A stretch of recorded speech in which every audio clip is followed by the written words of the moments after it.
study partners, today we'll discuss normal distribution curve. The normal distribution curve is also called as the Gaussian curve and it is a symmetrical curve. So you would have seen the curve, it goes something like this. So what are the properties of the curve? The curve is symmetrical on both sides, it never touches the baseline, and it has a mean, median, mode and a standard deviation. Please see my previous video for mean, median, mode and standard deviations. I have covered in measures of central tendency and measures of dispersion video. Okay, so today we'll talk only about normal distribution curve.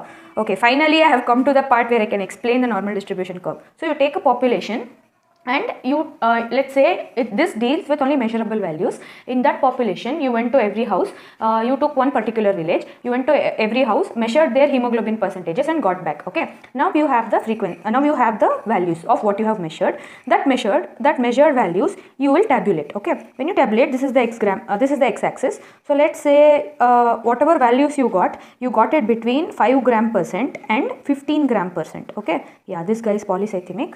That is not the point of discussion. Okay, so this 5 gram percentage guy and the 5 gram percentage guy is the least hemoglobin percent you got in that village, and 15 is the highest. How many number of people do you think will be there in 5 gram percentage? So that will be your y-axis. Okay, so very less, maybe some 2-3 people. And how many people do you think will be there in this polycythemic range? That may be a few people. How many people do you think will be there at 10 to 12 gram percentage? So this is 10 gram percentage, no? So 10 around in the center, that is in the center. How many people do you think will be there? So maximum people will be there here. So when you connect the graph, you get a U-shaped curve. So this is how you get a U-shaped form for normal distribution.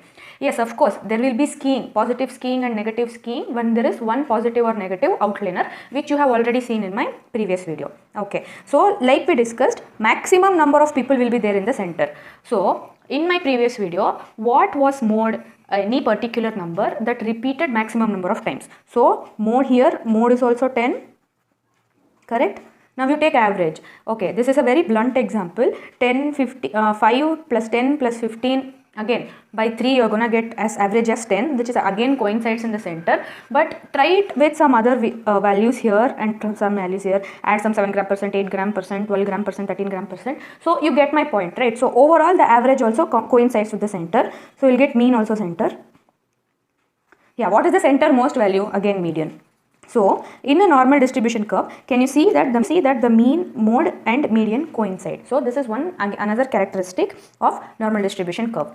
Now let's discuss standard deviation. Standard deviation is how far a person has got deviated from the center. So it's a measure of dispersion. So in standard deviation, you draw a center line and you see how far the person has gone, either negatively or positively away from the center. So in this normal distribution curve, how far the person has gone away from the average. So how do you define anemia or head circumference or height or dwarfism or gigantism?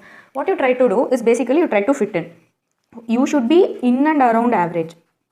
If you are way too lesser than the average, you are anemic. If you are way too higher than the average, you are polycythemic. Is that it? No. If you are way too lesser than the average with clinical symptoms and signs. Okay, so we would have observed that, let's say this average is around 12 gram percentage. People till 9 gram or 10 gram percentage are normal, or people till 10 gram percentage are normal. Somebody who's less than 10 gram percentage is falling sick. He's having fatigue, he's not able to concentrate in his work, and his peripheral smear is showing microcytes, and his TIBC is high, something like that. Okay, so this point at which somebody is developing symptoms, that is where you define as anemia. So I'll tell you the theory definition of anemia just to explain this. So what they would have done, they would have seen that the average is, now I'm talking only about women, okay, this is not men, this varies for men only in this particular example. So they would have seen that mean, median, mode for blood hemoglobin was 12 gram percent. Okay, there are few people at one standard deviation with 11 gram percent here and 13 gram percent here, and 2 people at 2 standard deviations as 10 gram percentage and 14 gram percentage. Okay, now this is again your bell-shaped curve. So people with less than 10 gram percentage are defined as, or clinically defined to have anemia, or how many steps away are they from the center. So if they are just one step away from the center, they are at one standard deviation away from the center. Okay, if they are one step lesser towards the left, they are minus 1 SD. If they are one step away or positive from the center, it is plus 1 SD. If they are 2 steps away, they are minus 2 SD. If they are 2 steps away towards the positive side, they are plus 2 SD. So this portion we do not call as anemia. It becomes polycythemia. So this portion is called as anemia. So anemia is defined as hemoglobin percentage less than 2 standard deviations of normal. So instead of saying any anemia is less than 10 gram percentage, here as in community medicine you define it as 2 standard deviations less than normal. Okay, by now you would have got an idea that everybody in and around 1 standard deviation is normal. Okay, people here little bit tend to develop symptoms. Okay, but if it goes less than 2 standard deviations, they critically fall sick. Check out head circumference, that says head circumference is considered microcephaly if it is less than 3 standard deviations, because there is so much variation in head circumference. So this part I hope you have understood. Next, what is standardized normal distribution curve? In a standardized normal distribution curve, like I said, the mean median mode coincide. So you put the mean median mode as 0 and you put the standard deviation in terms of 1. Standard deviation is equal to 1 and all the values towards the left are minus, all or negative, and all the values towards the right side are positive. So in a standard deviation, this is just one point you have to note, that in a standardized normal curve, mean is 0, standard deviation is 1. That's all you need to remember. Next we will discuss the percentages and the population. I really can't get it to the center. People, this is center and this is a straight line. Please don't make fun of me. Like I said, this is 12 gram percentage. Like I discussed, maximum population will be seen in and around the center. As you go away from the center, you will get less population, and further away you get even more lesser population. So the population covered between these two steps. So this is the center. Somebody took one step away towards negative and one step away towards positive. So percentage of population covered in this range is 68.3%. Okay, this is the range of population present around center, or percentage of population present between one standard deviation is 68.3. Okay, now percentage of population present between two standard deviations will be 95.4, and percentage of population present between 3 standard deviations will be 99.7%. Now how do we use this clinically? What type of questions do we get asked? Now I explained about hemoglobin. I'll change the example now. Let's say mean height of the population is 160 centimeters.